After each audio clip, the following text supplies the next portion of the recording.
तो हेलो दोस्तों, आज हम क्लास 12 फिजिक्स का इलेक्ट्रिक चार्ज एंड फील्ड का चैप्टर 1 स्टार्ट करने जा रहे हैं, जिसका नाम है विद्युत आवेश और क्षेत्र।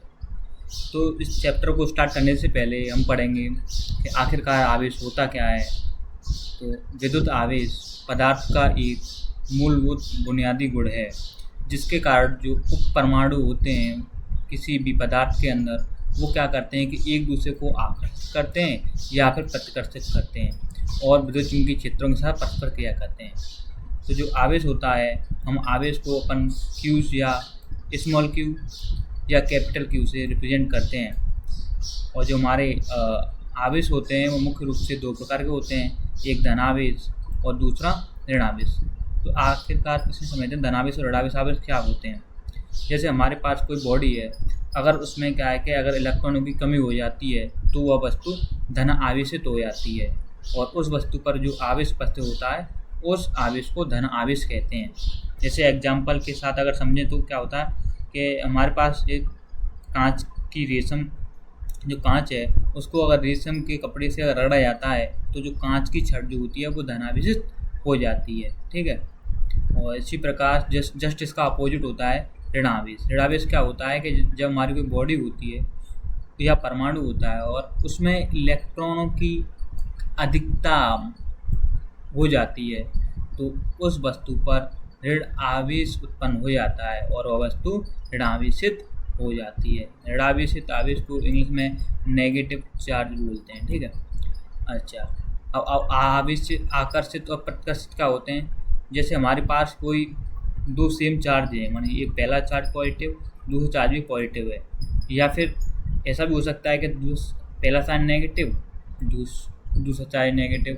तो ये दोनों क्या करते हैं, एक दूसरे से दूर भागने की कोशिश करते हैं, मतलब ये दोनों बिछड़ते हैं, ठीक है। तो जब दोनों सेम साइन के होते हैं तो एक दूसरे से दूर भागने का काम करते हैं, तो इसको प्रतिकर्षित बोलते हैं। अगर इसको नेगेटिव के केस में देखा जाए तो भी यही कंडीशन अप्लाई होती है, तो ये एक दूसरे से रिपेल करते हैं, मतलब एक दूसरे से दूर जाते हैं, तो इसको प्रतिकर्षित कहते हैं। Like charges repel each other, ठीक है।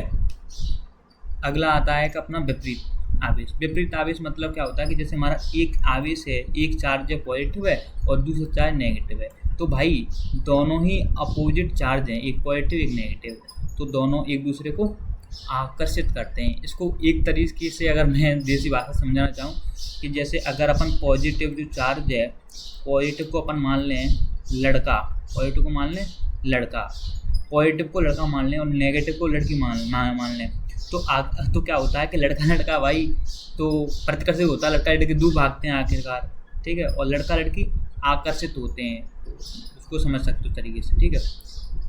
अच्छा, विद्युत आवेश होता है इलेक्ट्रिक चार्ज, इसके प्रमुख मात्रक भी होते हैं। जैसे आवेश का एसआई मात्रक कूलाम होता है, इसको सी से रिप्रेजेंट करते हैं। इसको किससे रिप्रेजेंट करते हैं, सी से रिप्रेजेंट करते हैं। और इसका सीजीएस पद्धति में जो मात्रक होता है स्टेट कूलाम होता है, और एक कूलाम बराबर होता है 3 × 10⁹ स्टेट कूलाम, ठीक है। आवेश का अगर देखा जाए तो सबसे बड़ा व्यवहारिक मात्रक जो फैराडे होता है, और एक फैराडे इक्वल टू 96,500 कूलाम होता है। वैसे आवेश के कई और मात्रक होते हैं, माइक्रो कूलाम, मिली कूलाम, जिनकी हम अपन बाद में चर्चा करेंगे, ठीक है। तो इस चैप्टर में सबसे इम्पोर्टेंट जो कि क्लास 12 के बच्चों के लिए एक तरह से वरदान साबित होता है, जो हर साल यूपी बोर्ड या अन्य किसी 12th एग्जामिनेशन में हर साल किसी न किसी सेट में पूछ लिया ही जाता है। या तो इसका ये स्टेटमेंट आ जाता है कि कूलाम का नियम क्या है, या फिर इसको कह देते हैं कि कूलाम के नियम का डेरिवेशन दीजिए, या फिर इससे एक रिलेटेड न्यूमेरिकल आ ही जाता है, ठीक है। तो आखिरकार कूलाम का नियम होता क्या है, इसको सबसे पहले समझते हैं। इसमें क्या होता है कि हमारे दो पॉइंट चार्जेज होते हैं, ठीक है, और दोनों पॉइंट चार्ज होते हैं स्थिर होते हैं, क्योंकि अपन अभी जो पढ़ रहे हैं इलेक्ट्रोस्टैटिक, मतलब इसमें अभी जो चार्ज वगैरह होगा, आवेश वगैरह होगा, स्थिर होगा, मूवमेंट नहीं होगा, ठीक है। तो दो स्थिर बिंदु आवेशों के बीच स्थिर वैद्युत बल दोनों आवेशों के परिमाण के गुणनफल के समानुपाती और उनके बीच की दूरी के वर्ग के व्युत्क्रमानुपाती होता है। चलो इसको समझ लेते हैं। जैसे कि हमारा एक पॉइंट ये है और एक पॉइंट ये है, मतलब एक पॉइंट चार्ज हमारा यहाँ पर है, जो यहाँ पर मानी Q1 है, ठीक है, यहाँ पे Q1 है और एक यहाँ पे जो हमारा पॉइंट चार्ज है वो Q2 है, ठीक है, ये पॉइंट चार्ज हमारा Q2 है। और अगर इन दोनों की सेपरेशन देखें तो सेपरेशन इन दोनों के बीच की है R, ठीक है, R। तो एक पॉइंट इसको A है, ये वाला पॉइंट इसका, ये वाला पॉइंट A है एंड ये वाला पॉइंट कौन सा है, B, ये वाला पॉइंट B है, ये पॉइंट A, ये पॉइंट B। तो अब क्या होगा, यहाँ पे एक चार्ज रखा है Q1, यहाँ पे एक चार्ज रखा है Q2, इन दोनों के बीच की डिस्टेंस है R। तो अब इन दो, जैसे ये वाला पॉइंट चार्ज Q रखा है, Q1 रखा है, तो यहाँ पर क्या होगा, इस चार्ज की वजह से फोर्स लगेगा। अब इनके साइन पर डिपेंड करेगा कि ये फोर्स अट्रैक्टिव फोर्स होगा या रिपल्सिव फोर्स होगा।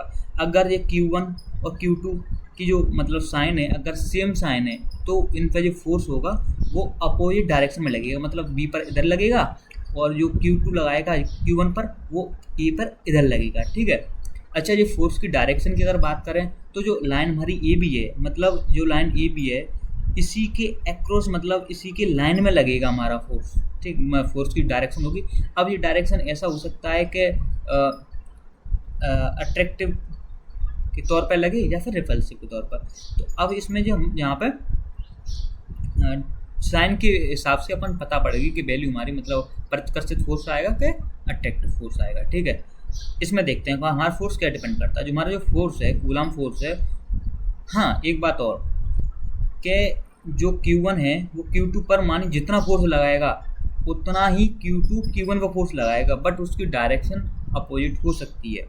जिस तो यहाँ पर जो कूलम फोर्स होता है F बराबर F अनुपाती होता है Q1 Q2, मतलब जो हमारा जो कूलम फोर्स होता है Q1 और Q2 के मल्टीप्लिकेशन के प्रोपोर्शनल होता है। और इन दोनों मतलब जो दोनों आवेश होते हैं उनके बीच की दूरी के स्क्वायर के व्युत्क्रमानुपाती होता है। तो F इज प्रोपोर्शनल 1/r², ठीक है, r²। तो अगर समीकरण जो 1 है और समीकरण 2 है, अगर इन दोनों को अपन मिलाते हैं तो हमारे पास क्या बनता है कि F ये बनता है F is proportional to Q1 proportional to Q1 Q2 by r², ठीक है। F is proportional to Q1 Q2 by r²। अब इसमें क्या होता है कि जब अपन इस प्रोपोर्शनल वाले साइन को हटाएंगे, तो K आ जाता है, ठीक है। K है क्या, K एक स्थिर वैद्युतांक नियतांक है और इसकी K की वैल्यू होती है 1/4 पाई एप्सिलॉन नॉट, मतलब K इज इक्वल टू जो होता है वो होता है 1/4 पाई एप्सिलॉन नॉट, ठीक है। तो K की जो वैल्यू होती है 1/4 पाई एप्सिलॉन नॉट होती है और जो एप्सिलॉन नॉट की वैल्यू जो होती है एप्सिलॉन नॉट की होती है 8.85 इंटू 10⁻⁻12 कूलम स्क्वायर प्रति न्यूटन मीटर स्क्वायर। एक इम्पोर्टेंट चीज़ जो कि हर साल किसी न किसी MCQ में आई जाती है कि जो हमारा स्थिर वैद्युतांक नियतांक है उसकी ये यूनिट क्या है, न्यूटन मीटर स्क्वायर प्रति कूलम स्क्वायर, ठीक है। या फिर वो कह देता है कि K equal to 1/4 pi epsilon not है, तो इसकी यूनिट एप्सिलॉन नॉट की यूनिट कितनी होगी। तो क्या करेंगे, हम किसी एक की यूनिट याद रखेंगे। जैसे हमारी हमने स्थिर वैद्युतांक नियतांक की हमने यूनिट याद कर ली न्यूटन मीटर स्क्वायर प्रति कूलम स्क्वायर, ठीक है। तो इसकी यूनिट हमें पता ही है, इसकी यूनिट दिस है और ये निकालने 1/4 पाई इज अ कांस्टेंट, तो इसकी कोई यूनिट नहीं होगी। तो एप्सिलॉन नॉट की यूनिट निकालने के लिए बस क्या करना है, एप्सिलॉन नॉट को इधर ले आना है और K को इधर लेके आना है। तो 1/4 पाई K, तो इसको जस्ट अपोजिट कर देना है। तो अपोजिट करेंगे तो क्या होगा, कूलम स्क्वायर प्रति न्यूटन मीटर स्क्वायर। तो यहाँ से ऐसा एक नंबर में MCQ में आ ही जाता है हर साल। तो जैसे इस फॉर्मूले को अगर पूरी तरह से लिखते हैं, फाइनल फार्मूला क्या होता है कि F equal to 1/4 pi epsilon not तो हो गया K की value into Q1 Q2 upon r²। तो this is the final formula of coulomb law of forces, ठीक है। This is most important formula for class 12 board examination any state of class 12 board examination. ठीक है। हाँ, यहाँ पे एक important चीज़ और है कि जैसे अब बोलते हैं कि भैया बोलते हैं कि जैसे हमारा जो फोर्सेज है वो एक मीडियम में लग रहा है, मतलब एक ये यहाँ पे जब चार्ज है, हमारी चार्ज यहाँ पे Q1 चार्ज है, ठीक है, और यहाँ पे जैसे हमारा चार्ज Q2 है, दो चार्ज हैं, Q1 Q2 दोनों चार्ज हैं। तो हमारे अब इसमें क्या है कि जो हमारा जो चार्ज रखे हुए हैं एक फोर्स में, मानी कोई मीडियम है, ठीक है, इस मीडियम का मानी परावैद्युतांक के स्मॉल के मान सकते हैं। ठीक है। अब लेकिन हाँ, कन्फ्यूजन मत होना, ये वाला के और ये वाला के अलग अलग है। मतलब इसके लिए फॉर्मूला क्या होगा, अगर कोई हमारे जो दो चार्जेज हैं एक सम डिस्टेंस r पर रखे हुए हैं और किसी अन्य मीडियम में रखे हैं, तो उनके लिए फॉर्मूला होगा 1.4 pi f0 k Q1 Q2 by r²। k is the value of परावैद्युतांक, मतलब परावैद्युतांक का मान होगा, वो जैसे दे देगा कि वाटर का समथिंग है कि उसका समथिंग। तो मतलब हमेशा क्या होगा, जो हमारा कूलम फोर्स होगा वो अन्य किसी मीडियम में वायु की तुलना में कम ही होगा, क्योंकि उसमें एक पार्ट हुआ है ना, डिवाइड करते हैं तो उस हिसाब से कम ही होगा। थैंक यू आज के लेक्चर के लिए, और अगर वीडियो सही लगी हो तो चैनल को सब्सक्राइब करना ना भूलें, और अगर पढ़ाया हुआ समझ में आ रहा हो तो चैनल को सब्सक्राइब करें। धन्यवाद, और दबा के चैनल को शेयर करें। Thank you.